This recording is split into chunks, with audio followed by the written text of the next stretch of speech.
Good morning, everybody. The 10,085th meeting of the Security Council is called to an order.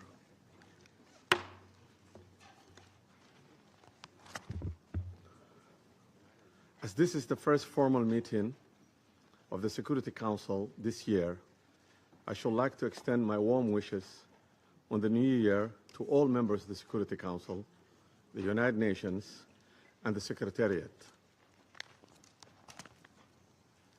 In presiding over this first formal meeting of the Council in 2026, I'm happy to welcome the new members, Bahrain, Colombia, Democratic Republic of Congo, Latvia, and Liberia. We look forward to their participation in the work of the Council. Their experience and wisdom will be invaluable assistance in the discharge of the Council's responsibility. I shall also take this opportunity to express the Council's gratitude to the outgoing members, namely Algeria, Guyana, Republic of Korea, Sierra Leone, and Slovenia, for their important contributions to the work of the Council during their terms. I shall also like to take this opportunity to pay tribute on behalf of the Council to His Excellency, Mr. Samuel Zobogar, a permanent representative of Slovenia, for his service as the President of the Council for the month of December.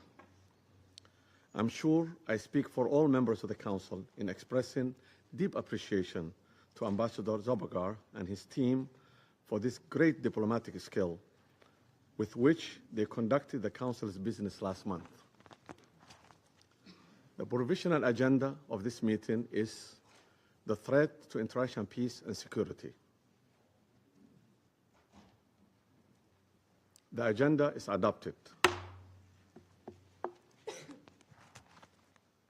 In accordance with Rule 37 of the Council's Provisional Rules of Procedure, I invite the representatives of Argentina, Brazil, Chile, Cuba, Eritrea, Islamic Republic of Iran, Mexico, Nicaragua, Paraguay, South Africa, Spain, Trinidad and Tobago, Uganda, and the Bolivarian Republic of Venezuela to participate in this meeting.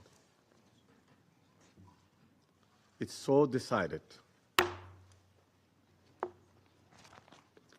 In accordance with Rule 39 of the Council's Provisional Rules of the Procedure, I invite the following briefers to participate in this meeting. Ms. Rosemary DiCarlo, the Undersecretary General for the Political and Peace-Building Affairs.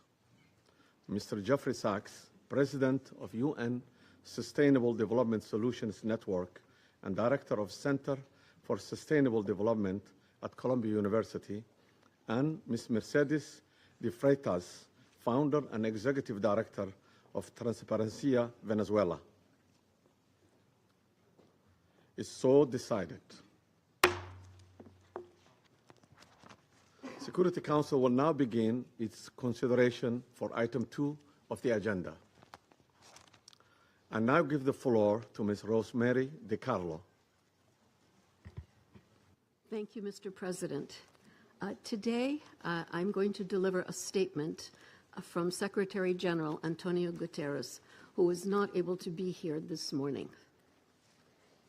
Mr. President, members of the Security Council, we meet at a grave time following the 3 January United States military action in the Bolivarian Republic of Venezuela.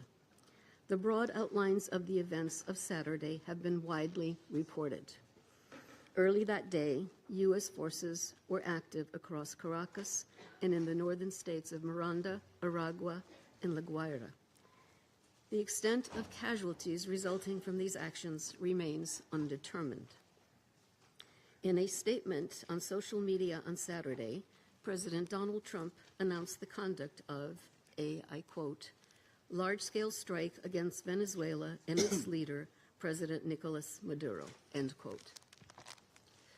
During a press conference on Saturday, President Trump stated, and I quote again, "We are going to run the country until such time that we can do a safe, proper, and judicious transition," end quote.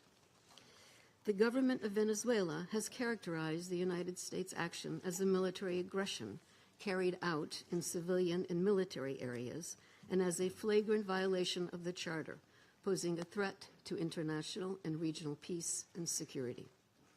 As we speak, President Maduro is being held in New York, accused by U.S. authorities, along with his wife, Celia Flores, of serious criminal offenses.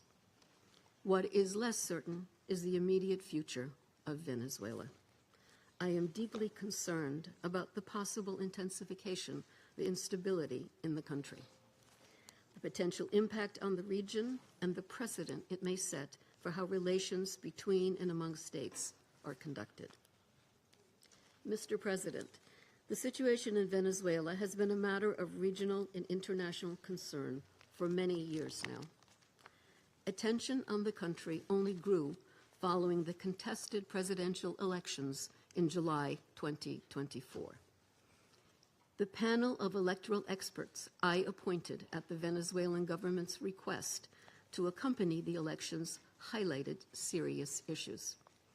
We have consistently called for the full transparency and the complete publication of the results of the elections. As reported to the Council on 23 December, the Office of the High Commissioner for Human Rights has cataloged serious violations. On 3 January, Venezuelan interim President Delcy Rodriguez invoked an emergency decree throughout the national territory, extending additional security powers to the government. Mr. President, the latest developments follow a period of heightened tensions beginning in mid-August, as discussed in this Council on 2 previous occasions. I have consistently stressed the imperative of full respect by all for international law, including the Charter of the United Nations, which provides the foundation for the maintenance of international peace and security. I remain deeply concerned that rules of international law have not been respected with regard to the 3 January military action. The Charter enshrines the prohibition of the threat or use of force against the territorial integrity or political independence of any state. The maintenance of international peace and security depends on the continued commitment of all member states to adhere to all the provisions of the Charter.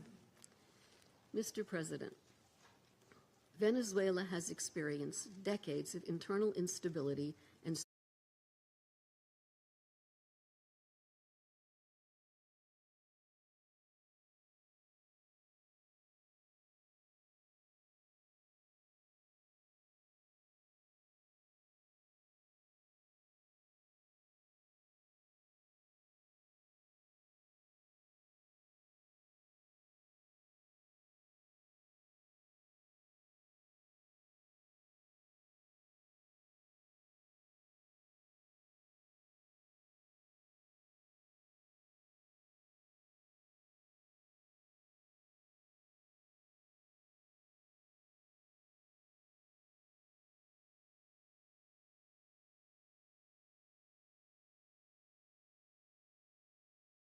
peaceful coexistence.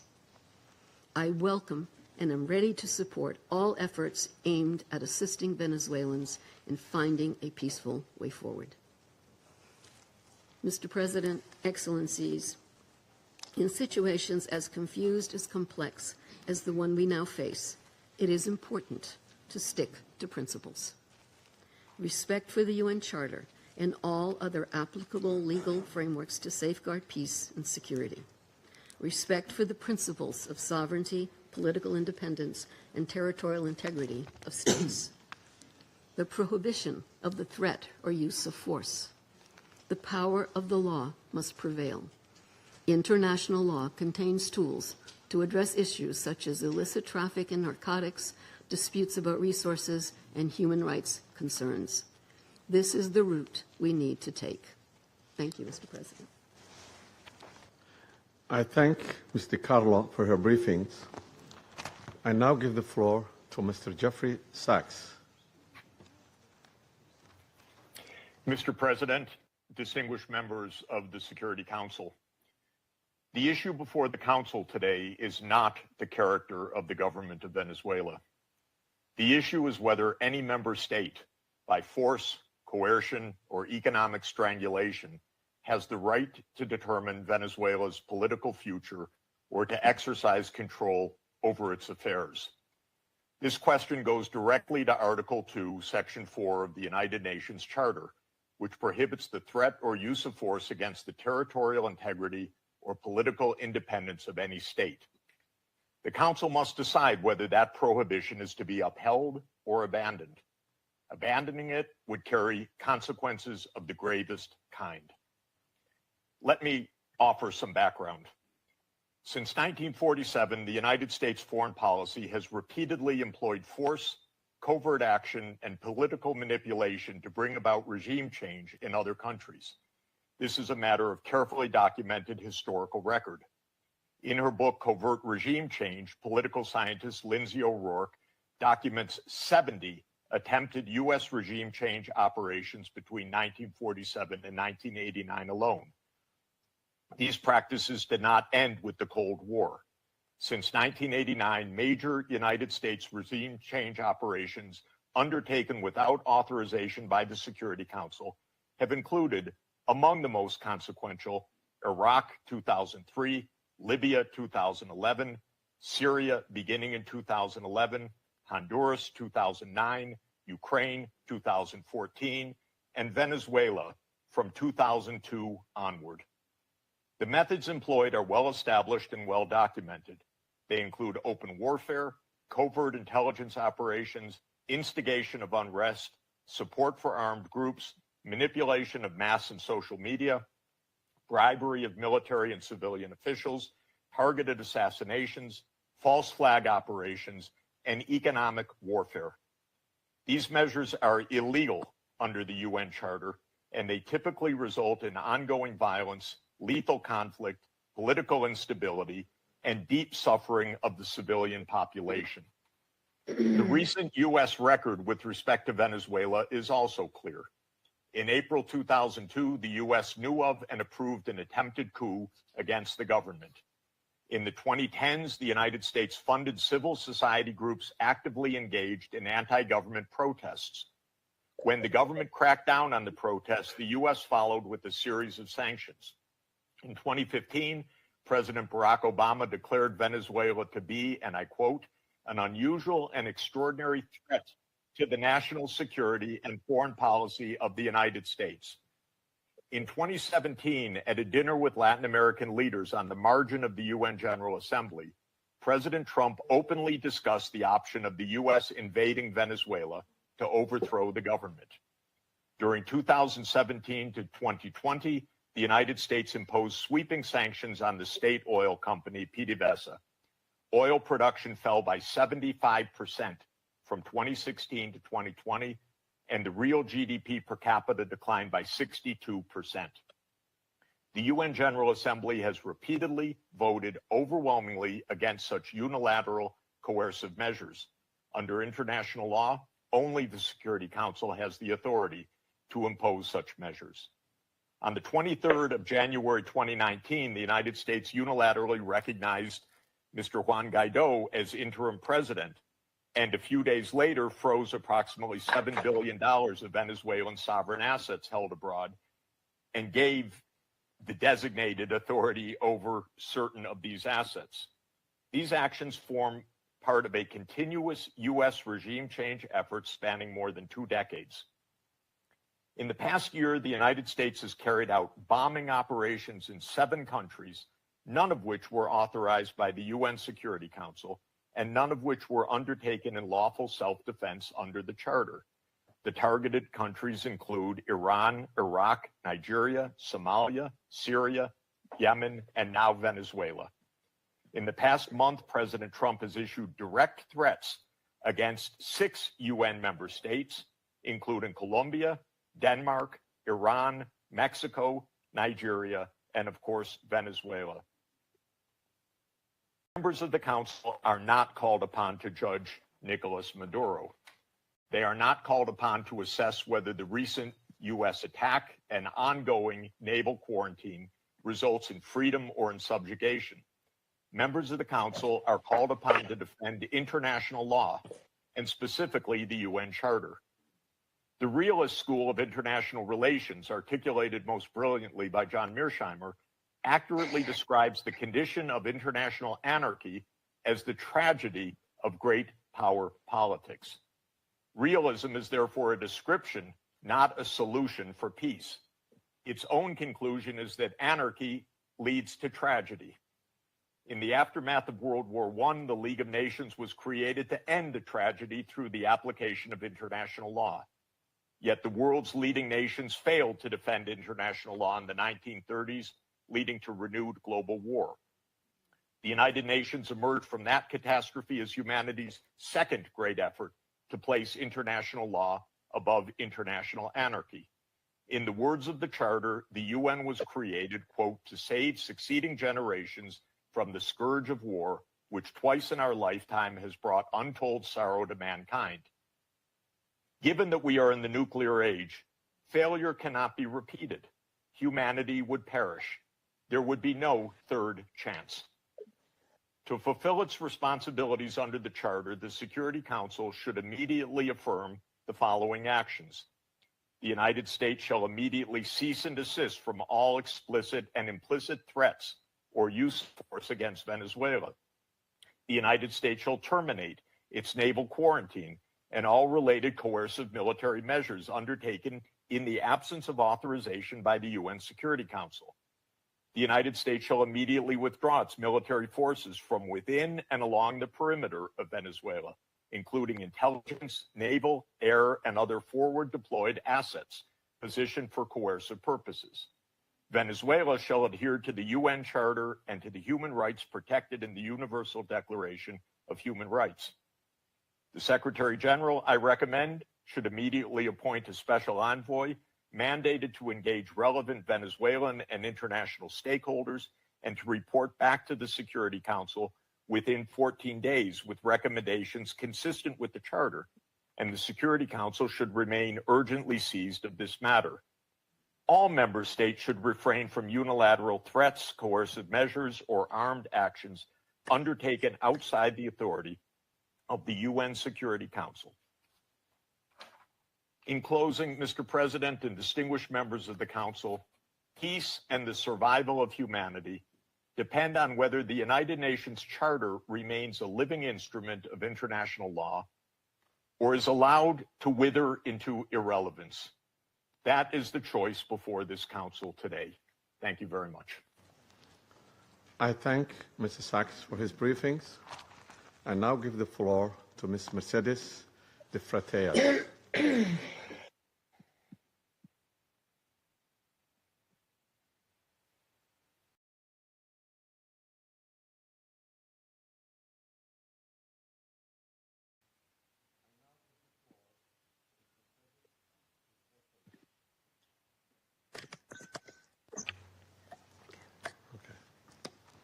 My apology. I now give the floor to Ms. Mercedes de Freitas.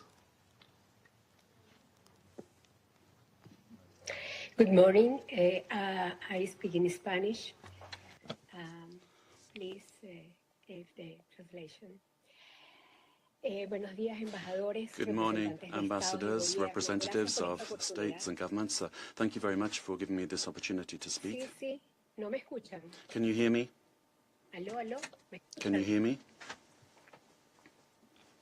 Me We can escuchan. hear you, Disculpa, yeah. ya estoy aquí. Excuse me. Yes, we can hear you. Good morning. I speak in Spanish. Buenos días, señores embajadores. Good morning, representantes ambassadors, representatives of heads of state and government. Thank you to enable me to tell you something about Transparency Venezuela, the work that we have been doing para la,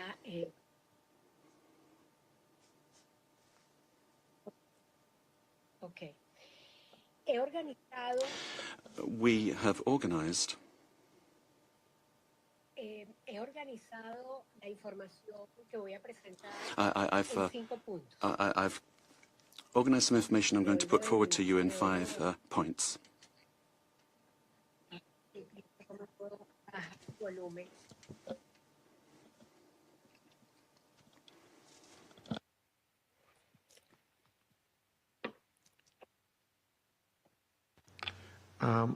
Continue.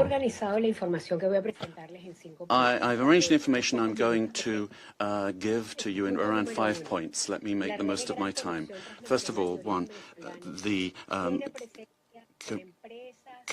corruption in Venezuela is seen in 73 countries of the world. We have organized, we've seen hundreds of cases that we have documented over the years, more than 500, 600 cases in various countries.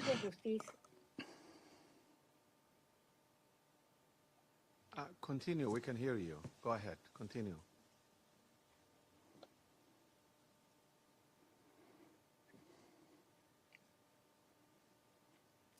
Can you hear us? We can hear you. Can you hear us?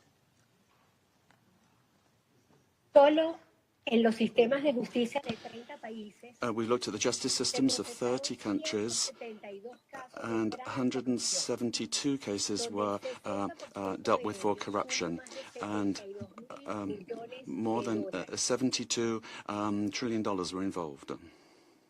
$1 million were involved.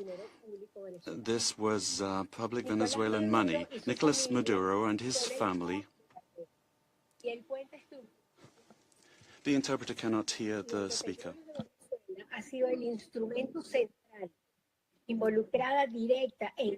Of the corruption cases. Point number 2. The national criminal organizations. The interpreter cannot hear the speech to provide sufficient interpretation. I apologize. Las operaciones ilícitas. Las economías ilícitas de oro, extorsión y trata de personas alcanzaron en 2024 $8 billones de dólares. Can you hear us? Ms. Freitas? De la producción de oro, ¿sí? Can you hear us? The interpreters cannot hear you. Can you slow down and raise your voice a little bit? Hay un delay. There's a delay, says the speaker.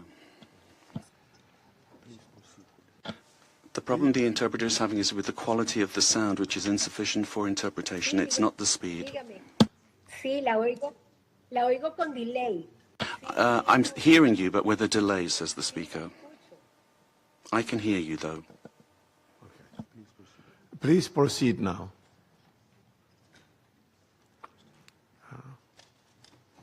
Okay, perfecto. Very well.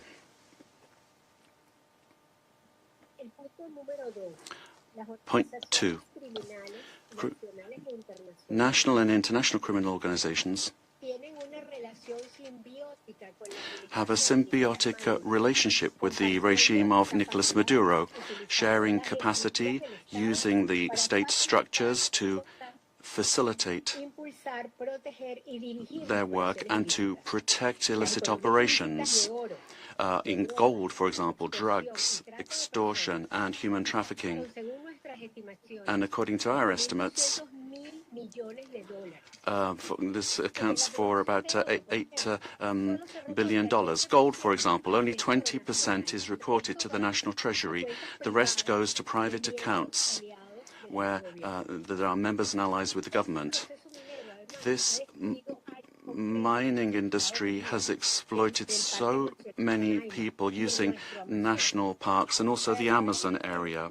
And then to launder the money from corruption, the network has money laundering structures that are very sophisticated. And since 2021, they've been involved in this work. 3, great corruption has led to a decrease in the income of the state and therefore public expenditure, and therefore affecting the quality of basic services. The current economy is in crisis. There's no money either to service the debt.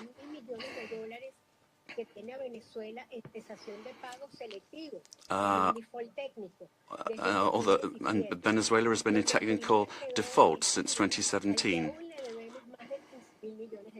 We owe more than $15 million. For Venezuelans have had to learn to live with just a few hours of electricity per day in very many parts of the country. And we've learned to protect ourselves from daily extortion from the armed Colombian groups or the organized crime groups, but also elements of the state. So many families only have one meal per day below the calories that they need, affecting their nutrition, which is getting worse day by day. Humanitarian programs are not sufficient.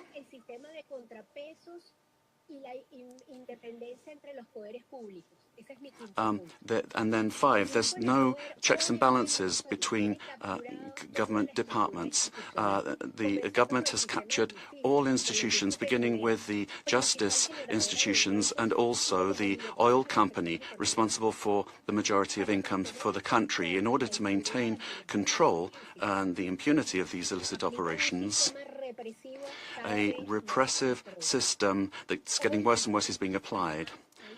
And today, there are more than 1,000 political prisoners. At the end of the year, 26 people died during torture or because of a lack of medical care. United Nations has documented many of these cases. We need a transparent state that is accountable, that will guarantee the rule of law and human rights, that will protect public goods for everyone without privilege, a system that's autonomous and independent. We need investment in building capacity that will enable us to have a dignified life. We must respect the will of the Venezuelan people to live in peace and democracy. And finally, a request to you. Freedom for all political prisoners in the country. Thank you very much. I thank Ms. Freitas for her briefing. I now give the floor to those council members who wish to make statements. I give the floor to the representative of Colombia. Mr. President, Colombia would like to thank Somalia in your quality as President of the Security Council for having quickly responded to our request to convene this emergency meeting, as well as thanking China and Russia for their support for holding of this meeting. And we wish you, Mr. President, a successful month managing the work of the Council at a particularly delicate time for international peace and security. I'd also like to thank Under-Secretary General for Political Affairs and Peace Building of the United Nations and the invited briefers. We thank them all for their briefings. This is the first time Colombia is taking the floor in the Security Council as a non-permanent member for the period 2026-2027. Colombia is taking on this responsibility with a deep sense of duty, and we are going to do this from the first day, defending international law and the purposes and principles enshrined in the United Nations Charter. International peace and security, the peaceful settlement of disputes, the prohibition of the use of force, sovereign equality, respect for the territorial integrity and political independence of all states. Colombia condemns categorically the events that occurred in the early morning of the 3rd of January in Venezuela. where we saw multiple explosions and air activity over Caracas and other areas of the country as part of a military attack carried out by the United States, which included bombings of civilian and military infrastructure, creating panic amongst the population. All of this represents clear violations of the sovereignty, political independence, and the territorial integrity of Venezuela. There is no justification whatsoever under any circumstances for the unilateral use of force to commit an act of aggression. Such actions constitute a serious violation of international law and the United Nations Charter, including the prohibition on the use or the threat of the use of force, the principle of the respect for sovereignty and the full authority of states over their territory, including their natural resources, the territorial integrity of states, and the principles of collective defense, particularly when they directly endanger the population and civilian assets. Defending these principles is not an option. Indeed, it's a common obligation that we have in order to preserve international peace and security. We need to remember that the provisions of the Charter allow for the use of force only under exceptional circumstances, in legitimate defense in the face of an armed attack, or when there is an express authorization by this Council in accordance with Chapter 7. And even in those cases, this does not amount to assuming political control of another state. In this regard, we reject any unilateral military action, any act that could worsen the situation or endanger the civilian population, and we would call for a de-escalation and non-resort to the use of force, which endangers people finding themselves in this delicate situation. They must be the absolute priority. We have learned from our experience that the civilian population is always the one that pays the highest price in armed conflict. Mr. President, Latin America and the Caribbean have proclaimed themselves to be a zone of peace, and this collective commitment and will of our region must be respected. Unilateral action that is contrary to international law endangers regional stability, increases insecurity, and worsens the already complex conditions being faced by the civilian population, with devastating effects that will transcend the sovereign borders of Venezuela to have a direct impact on countries of the region, such as Colombia. In order to act preventively, Colombia has engaged in measures to protect the civilian population and preserve the stability of the border, addressing the possible needs of the population, particularly the migrant population, in coordination with local authorities. Colombia has been and will continue to be show solidarity in receiving the Venezuelan people who, given the uncertainty created by these attacks, this may lead to a massive outflow of migration, which will require significant efforts in terms of resources and capacities to provide the necessary support and assistance to those areas affected by taking in the migrants. Mr. President, these actions that we have seen remind us of the worst interference in our area in the past, in our zone of peace. And it calls to mind the commitment that we have as states to resolve our differences peacefully through dialogue and negotiation or other forms of peaceful settlement, in full accordance with international law and with its instruments to which we have subscribed at the hemispheric and regional levels, such as the Charter of the Organization of American States. It's also important to understand the dimension of this situation for international peace and security. beyond our region, particularly when a permanent member of the Security Council takes the decision to use force and assume control unilaterally of another sovereign state, with the aim, amongst other things, of taking its natural and strategic resources. This is very worrisome for the international community, the international order that was established after the Second World War, and flagrantly violates international law and is in clear contradiction with the United Nations Charter and the very goal for which this council was created. If a country, and particularly a country that is a permanent member of this council, disregards international law that we designed in San Francisco, what then is the role of this council, and where are the foundations for international peace and security? We are accepting that the law and the interests of the strongest prevail over multilateralism and over agreements that we have forged with dialogue and diplomacy in this very chamber.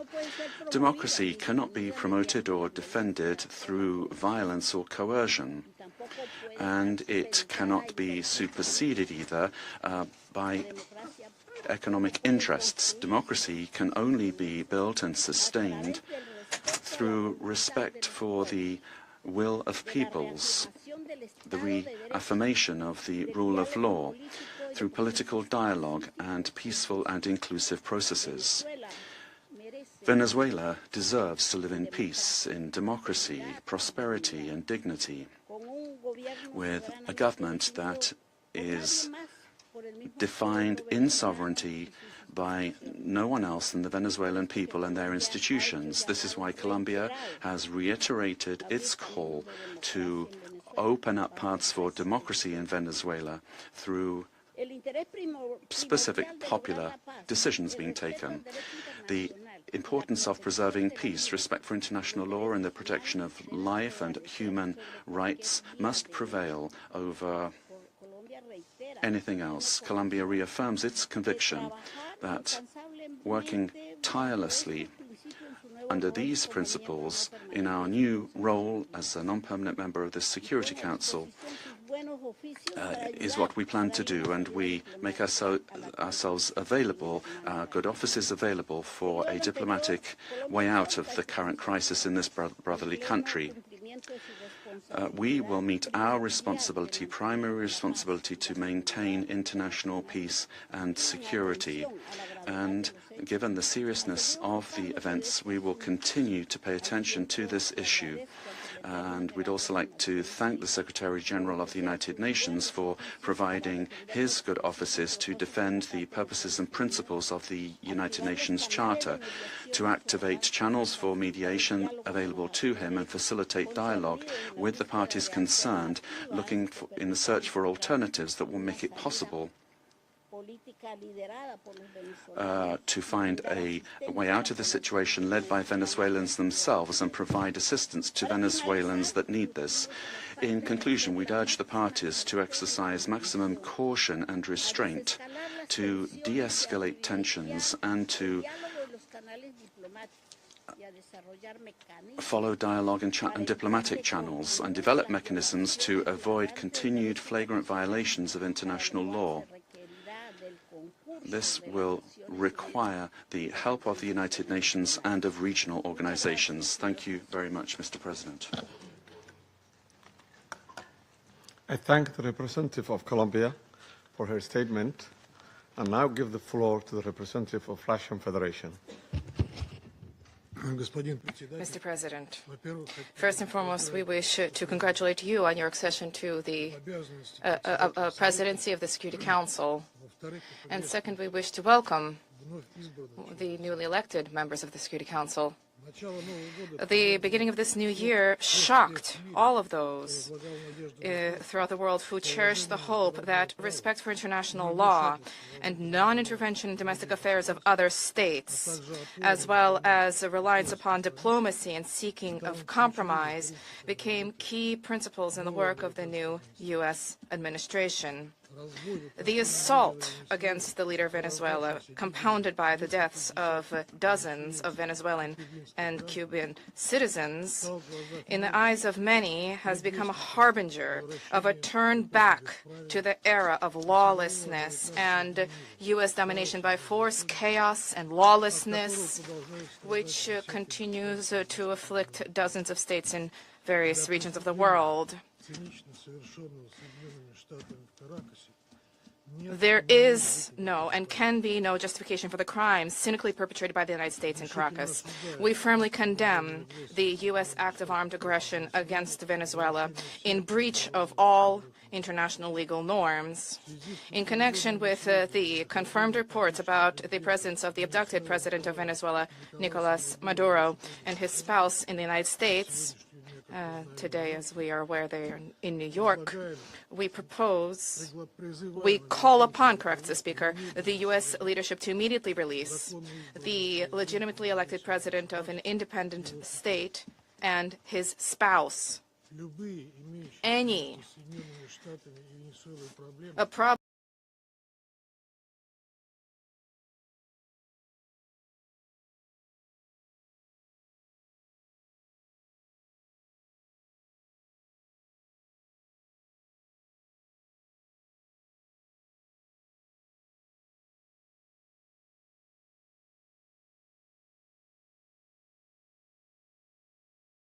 existing or conflict between the United States and Venezuela need to be resolved through dialogue. And this is precisely what is enshrined in the UN Charter, for purposes and the principles of which a number of states in recent years have begun to apply selectively, depending upon the political landscape. Today, we are reaping the consequences of their recklessness and selectivity in matters related to respect for the norms of international law, which were linked to the so-called rules-based world order. Here is your rules-based world order in all of its glory, which is horrifying even the staunchest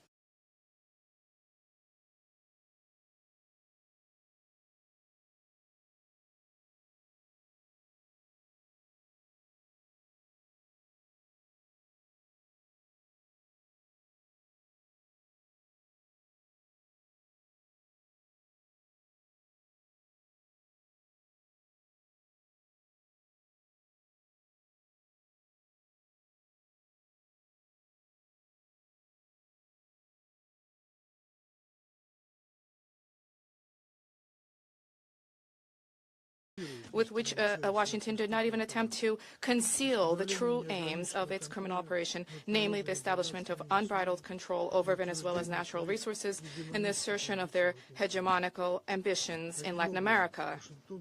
In this way, Washington is generating fresh momentum for neocolonialism and for imperialism, which were repeatedly, decisively condemned and repudiated by the peoples of this region and by the global South as a whole. Distinguished colleagues, under these circumstances, it is exceedingly important for the entire international community to unite and to definitively reject the methods and tools of U.S. military foreign policy, which have been demonstrated in the case of Venezuela. This is the only way it is possible to compel Washington to revisit and to abandon their dangerous misconceptions. As we stated during previous meetings on Venezuela, the bell now tolls across the region, ringing for every country of the Western Hemisphere.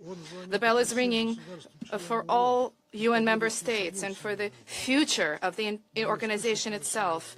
Failing to hear this call today is tantamount to projecting cowardice and the lack of principle, essentially blessing ongoing encroachments of international law and rejecting civilized international conduct as a whole. We cannot allow the United States to proclaim itself as some kind of a supreme judge which alone bears the right to invade any country, to label culprits, to hand down and to enforce punishments, irrespective of notions of international law, sovereignty, and non-intervention. Is this the world we sought to attain as we marked the 80th anniversary of the adoption of the Charter of the United Nations, when we all signed on to the relevant Security Council presidential statement? Is this the aim of United Nations reform, which we all advocate?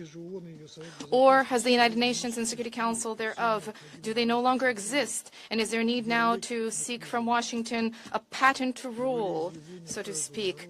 And is the self-determination of every person's and their right to determine their future worthless? These are the questions that we all must address today.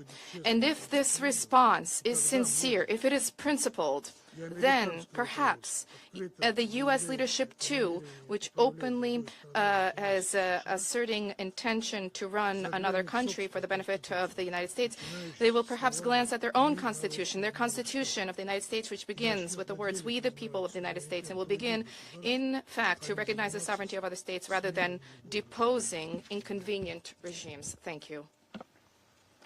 I thank the representative of Russian Federation and now give the floor to the representative of China.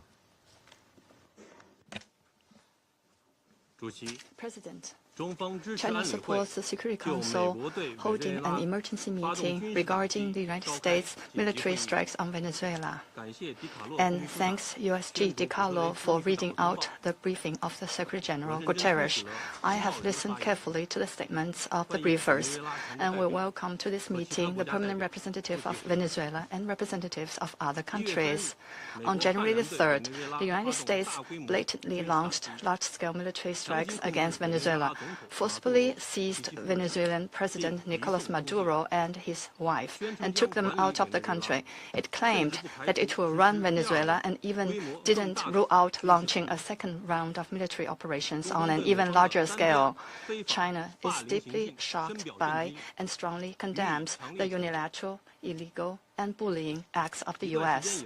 For some time now, the international community has repeatedly expressed grave concern over the U.S. sanctions, blockade, and threats of force against Venezuela. The Council convened 2 emergency meetings, during which Secretary General Guterres, many Council members, and countries in the region and beyond unanimously called for abiding by the UN Charter and the international law, maintaining calm and restraint, resolving disputes peacefully, de-escalating tensions, and safeguarding regional stability. However, as a permanent member of the Council, the U.S. has disregarded the grave concerns of the international community, wantonly trampled upon Venezuela's sovereignty, security, and legitimate rights and interests, and seriously violated the principles of sovereign equality, non-interference in internal affairs, peaceful settlement of international disputes, and the prohibition of the use of force in international relations. These principles constitute the fundamental tenets of the UN Charter and form the cornerstone of maintaining international peace and security. The U.S. has placed its own power above multilateralism and military action above diplomatic efforts, posing a grave threat to peace and security in Latin America and the Caribbean, and indeed internationally. China firmly opposes this, and the international community has also expressed widespread grave concern and strong condemnation. We urge the U.S. to heed the overwhelming voice of the international community, abide by international law and the purposes and principles of the UN Charter, cease infringing upon the sovereignty and security of other countries, stop toppling the government of Venezuela, and return to the path of political solutions through dialogue and negotiations. We call on the U.S. to ensure the personal safety of President Maduro and his wife and to release them at once. We support the Council in fulfilling its primary responsibility to maintain international peace and security, and we support all efforts by the UN Secretary General, regional countries, and organizations that contribute to promoting dialogue and de-escalating the situation.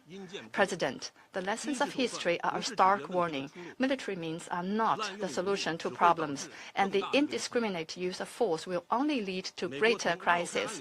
The U.S. bypassed the Council to launch military operations against Iraq, blatantly attacked Iran's nuclear facilities, and imposed economic sanctions, military strikes, and even armed occupations on multiple countries in Latin America and the Caribbean.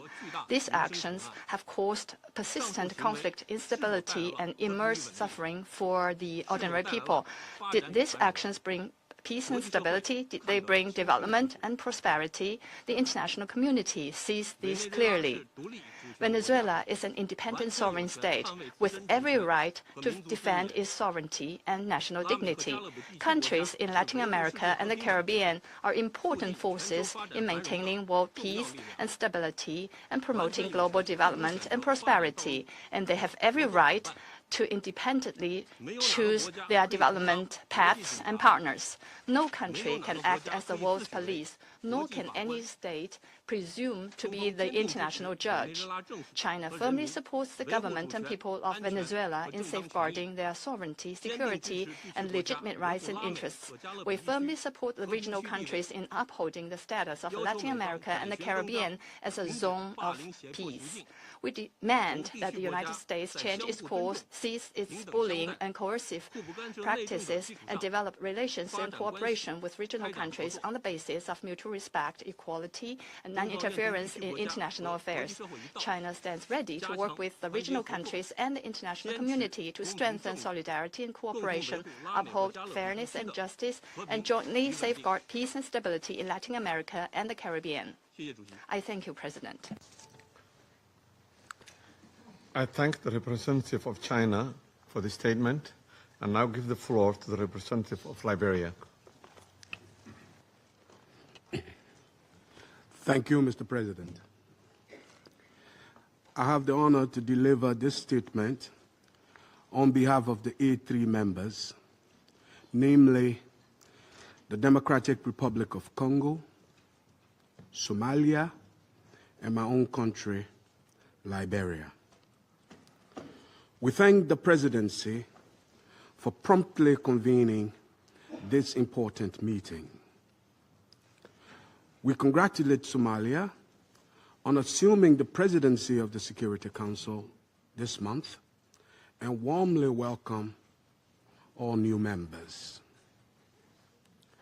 The A3 appreciates USG DiCarlo's comprehensive briefing and listened carefully to the remarks offered by civil society representatives. We also welcome the representative of Venezuela and the representatives of the region to this meeting. Mr. President, the A3 aligns itself with the recent communique of the African Union on the situation in the Bolivarian Republic of Venezuela and continues to monitor developments there with deep concerns. In particular, we note reports regarding the detention of President Nicolás Maduro and his wife and incidents involving Venezuelan institutions. Such developments present serious challenges not only to Venezuela's internal stability, but also underscore the imperative to safeguard the broader peace and security of the region. The A3 remains steadfast in its commitment to the fundamental principles of international law, including the full respect for the sovereignty and territorial integrity of states as enshrined in the Charter of the United Nations in the interest of regional stability and international peace. We believe these are essential foundations for international cooperation and peaceful coexistence. Our position underscores the importance of dialogue, the peaceful settlement of disputes, and respect for constitutional and institutional frameworks. Mr. President, the complex situation in Venezuela requires a comprehensive response that is both inclusive and nationally owned. We continue to hold that a sustainable and peaceful resolution can only be found through constructive dialogue among Venezuelans themselves, with genuine respect for the aspiration and rights of the Venezuelan people, and with the constructive support of the international community. The A3 expresses its solidarity with the people of Venezuela and reiterates the African Union's commitment to peace, stability, and mutual respect among nations and regions. It's important for all parties, both within Venezuela and in the broader international community, to exercise restraint and responsibility, upholding international law and avoiding any action that could escalate tension or threaten regional stability. The A3 stands ready to support all efforts within this Council and in cooperation with regional partners to facilitate a peaceful, inclusive, and lasting resolution to the situation in Venezuela. I thank you. I thank the representative of Liberia for this statement and now give the floor to the representative of the United States. Mr. President, thank you for chairing. And I particularly want to thank you, Mr. Freitas, for your briefing. And I'll point out that Mr. Freitas is in exile, having fled the regime. Thank you for your courage, and thank you for shedding a light on the true atrocities of the illegitimate Maduro regime. This past weekend, colleagues, the United States successfully carried out a surgical law enforcement operation facilitated by the U.S. military against two indicted fugitives of American justice, narco-terrorist Nicolas Maduro and Celia Flores. Colleagues, Nicolas Maduro is responsible for attacks on the people of the United States, for destabilizing the Western Hemisphere, and illegitimately repressing the people of Venezuela. As Secretary Rubio has said, there is no war against Venezuela or its people. We are not occupying a country. This was a law enforcement operation in furtherance of lawful indictments that have existed for decades. The United States arrested a narco-trafficker who is now going to stand trial in the United States in accordance with the rule of law for the crimes he's committed against our people for 15 years. A similar action was taken in 1989 against Manuel Noriega. He was arrested, indicted, convicted in a court of law, served in prison in the United States and in Panama, and the Panamanian people, the American people, are safer for it. And undeniably, the region was more stable. This law enforcement action was directed consistent with the President of the United States' responsibility as Commander-in-Chief to protect Americans at home and abroad against a fugitive who is directly responsible for narcoterrorism that has killed hundreds of thousands of Americans and created destabilizing violence throughout our hemisphere. Nicolas Maduro and his co-defendant, Celia Flores, have been transferred here to the United States to stand trial for their crimes.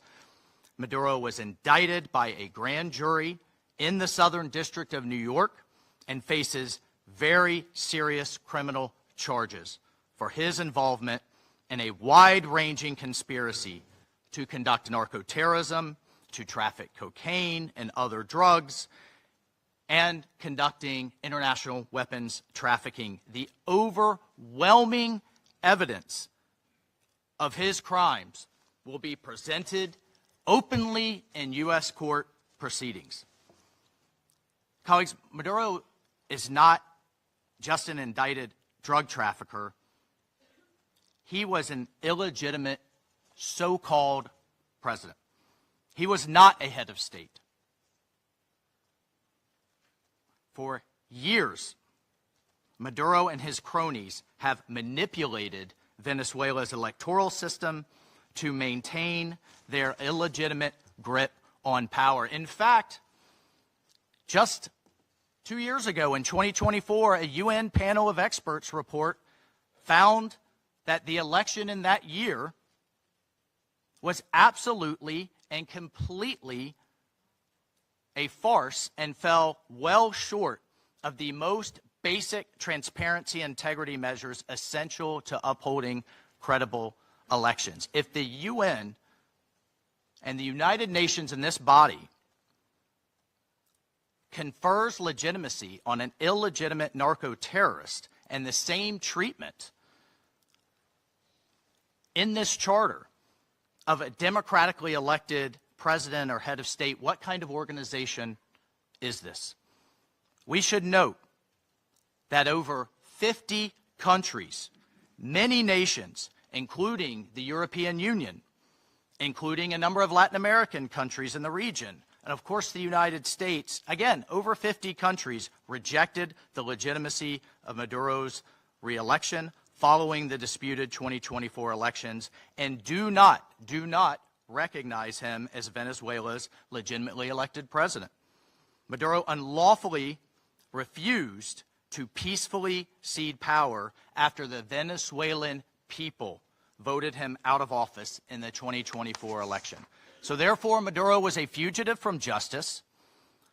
He is the head of a vicious foreign terrorist organization, Cartel de los Soles. This regime-sponsored enterprise coordinates with and relies on other vicious criminal organizations, namely Tren de Aragua, again, among others, to carry out its objective of using illegal narcotics as a weapon against the United States. And for its part, Tren de Aragua is a designated foreign terrorist organization with thousands of members, many of whom have unlawfully infiltrated the United States and are conducting irregular warfare and undertaking hostile actions against the American people and against the United States. It's terrorizing criminals commit brutal crimes, including murders, kidnappings, extortions, and human, drug, and weapons trafficking.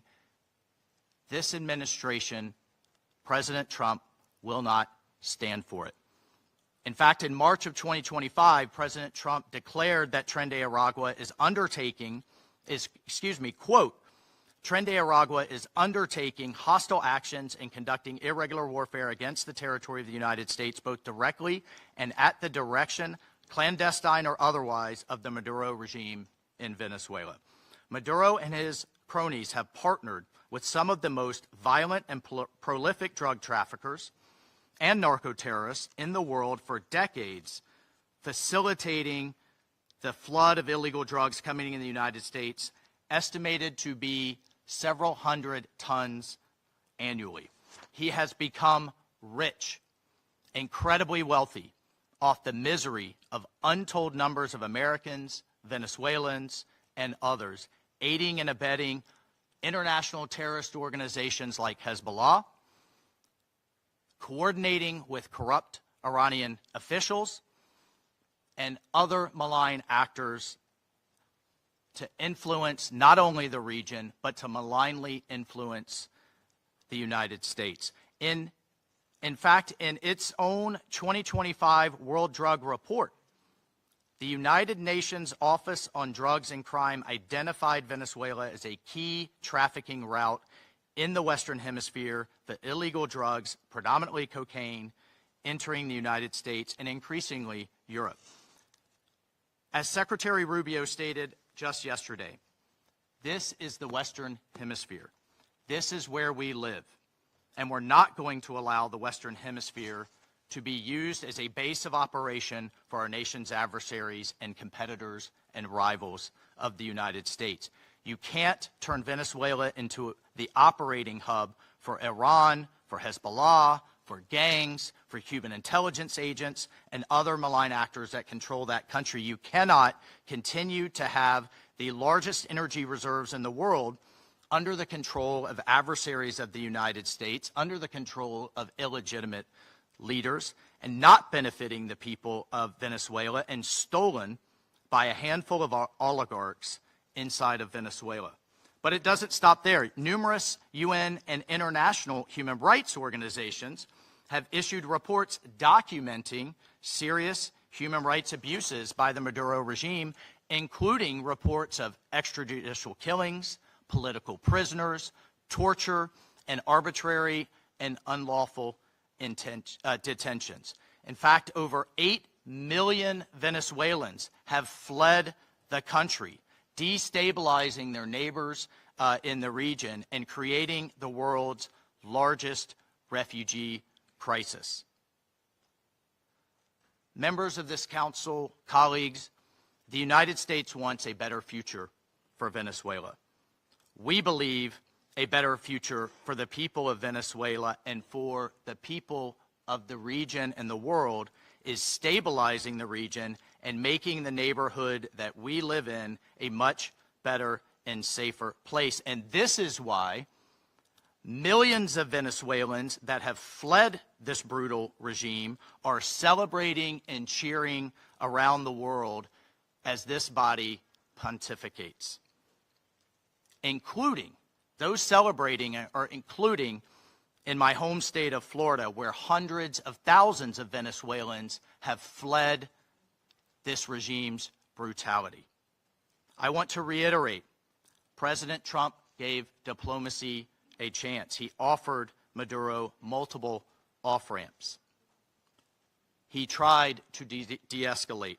Maduro refused to take them.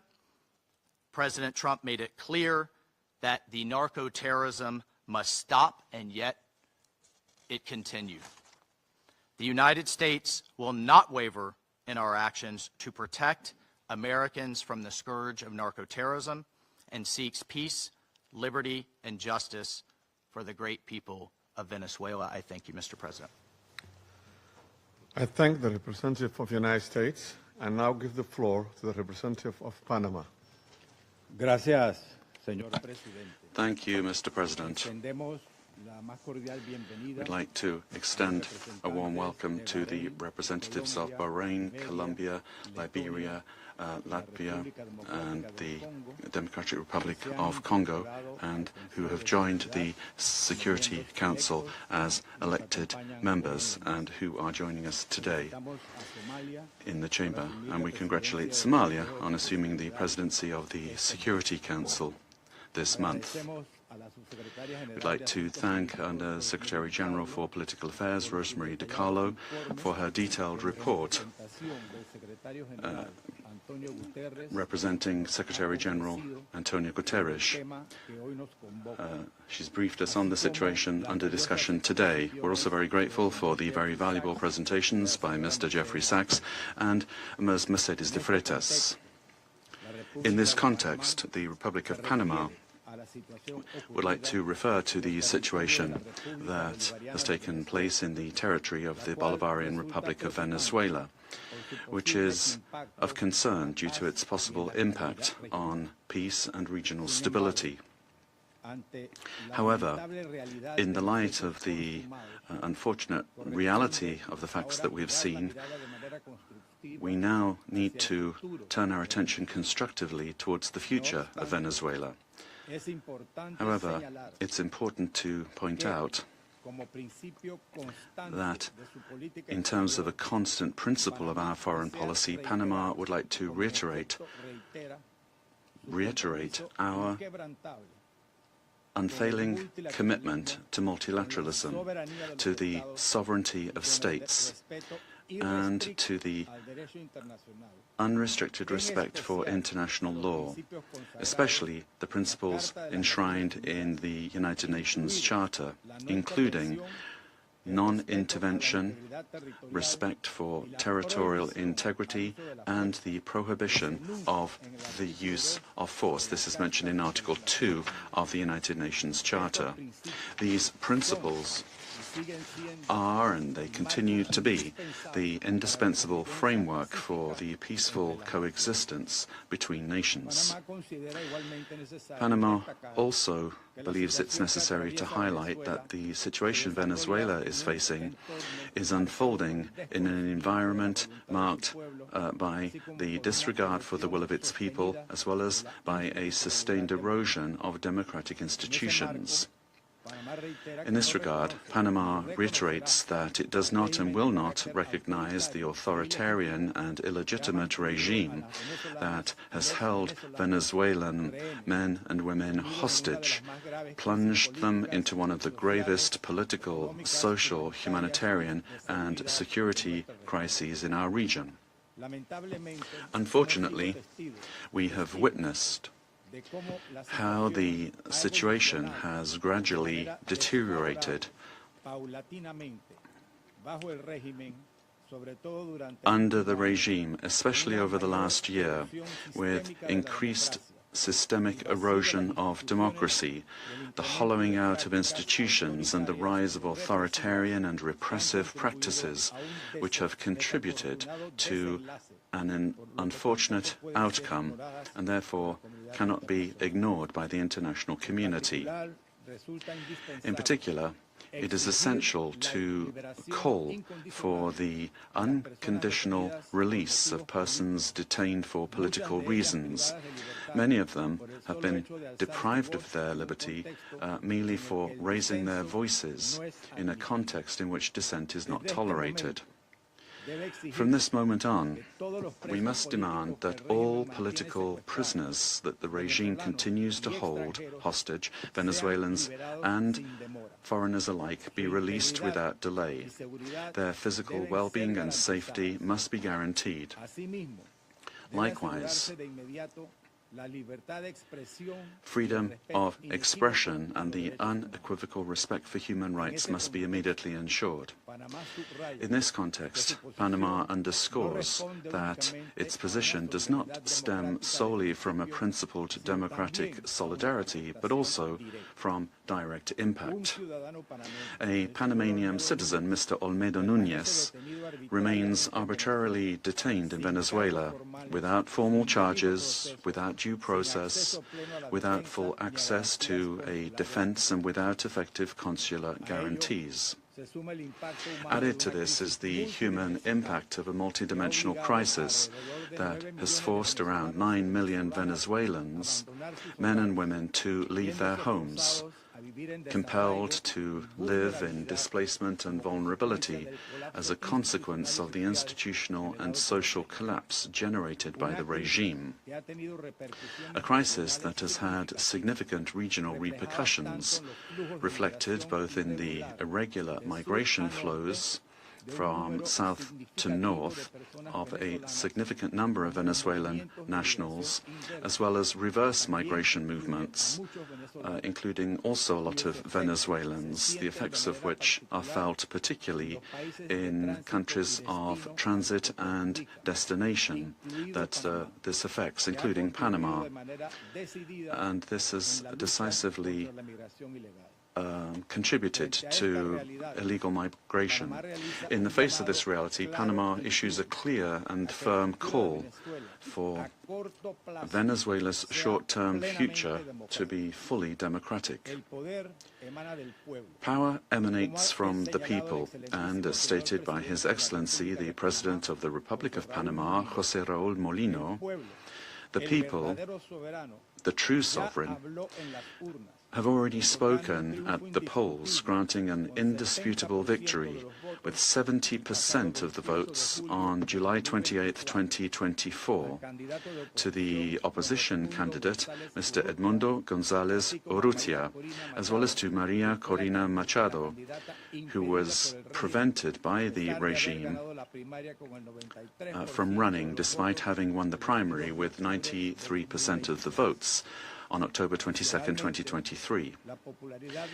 Additionally, the popularity of both has increased in recent months, including among police and military sectors. The elected government has the teams and work programs ready to be implemented immediately, guaranteeing an orderly transition that provides the rule of law, respect for human rights, and confidence. In line with this commitment, Panama proudly safeguards the electoral records that reliably certify said victory as testimony to the inalienable right of the Venezuelan people to determine their own political destiny. Recognizing any authority other than that of the elected president would amount to legitimizing electoral fraud, normalizing authoritarianism, and undermining the universal principle of free elections as the source of legitimacy. Likewise, any attempt to establish a permanent government headed by figures from the repressive apparatus, such as Delcy Rodriguez, would constitute continuity of the system and not a genuine transition. Any political solution must be peaceful, it must be democratic, and led by the Venezuelans, with the responsible assistance of the international community, including the United Nations and regional mechanisms such as the Organization of American States. Panama does not wish and would like to avoid a scenario in which Venezuela's reality simply evolves into a change from one crisis to another, one crisis replacing another. There can be no genuine transition with Madurismo if it remains. Or if we have the same power structures preserved under new names. Any arrangement that keeps figures associated with the repressive apparatus at the center of governance would, in practice, constitute continuity of the system and not a real transition. Comparative experience shows that merely nominal transitions tend to prolong conflicts, intensify migratory flows, and perpetuate regional instability to the detriment of international peace and security. Panama will always stand in solidarity with an orderly and democratic transition process, anchored in the popular will already expressed at the polls on July 28, 2024, aimed at restoring democratic institutions through an interim period strictly limited in time, the sole purpose of which is to create the conditions necessary for the effective exercise of the Venezuelan people's right to self-determination.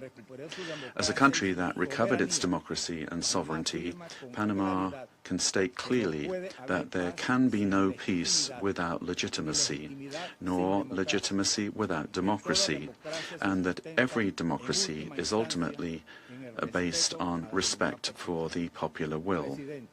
Mr. President, Panama Due to our commitment to multilateralism and international law, in its capacity as member of the Security Council, will continue to contribute responsibly to collective efforts aimed at preserving peace, strengthening democracy, and supporting legitimate and sustainable solutions anchored in the sovereign will of peoples and respect for international law. Thank you very much.